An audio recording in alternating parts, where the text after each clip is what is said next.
Okay, the next pedal we're going to mount is from the very popular mini series of pedals from Danelectro. This is one of the best little bargains in pedals on the market right now. They're very inexpensive. This is called a Fish and Chips EQ pedal. Very popular pedal, but if we look at the back side of it again, we don't have any screws here to mount the pedal to the board.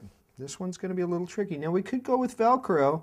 On my personal board I have one of these pedals and I came up with a little different approach to it. There is this one screw here on the bottom, and this is basically, you can take it off with your fingers or you can use a screwdriver, a flathead.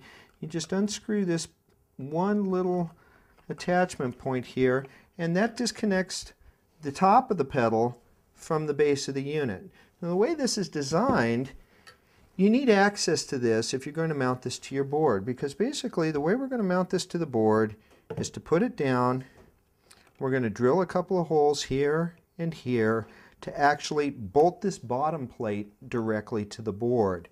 But in order to get the top of the unit back on, we need to be able to access this screw. Now, depending on where you put it on your board, you may have to drill a hole to access this screw so you can reassemble the pedal to the base of the pedal.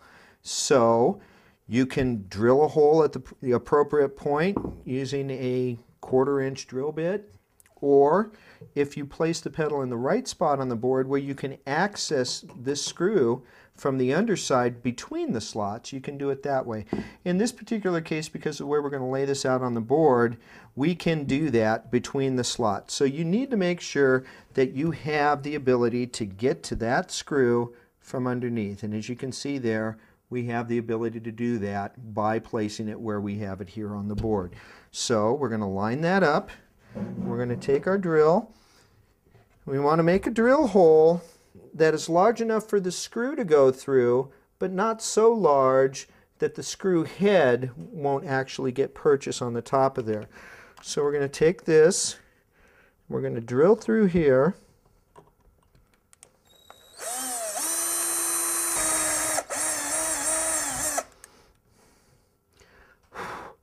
Now you could drill pilot holes through the wood if you wanted to. It's really not necessary.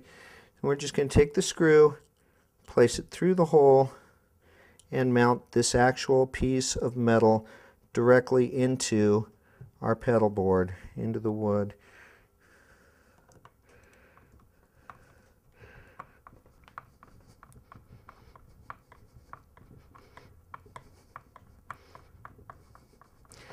And once you have the plate mounted to the board, and again, 2 screws is usually sufficient on a Danelectro. They're not real heavy pedals because the plastic, the actual top part of the unit is just a plastic shell, so it's not real heavy.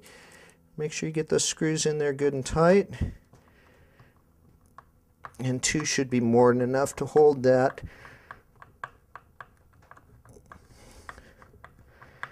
And once you have the base of the unit down, mounting the rest of the pedal is fairly easy. I'm going to latch this at the top and pull it down.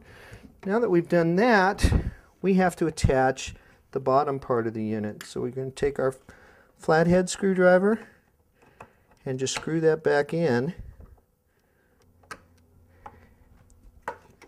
It's also a good idea, since we're going to be powering this with a power adapter, to make sure you pull any batteries out of these pedals that you're permanently mounting.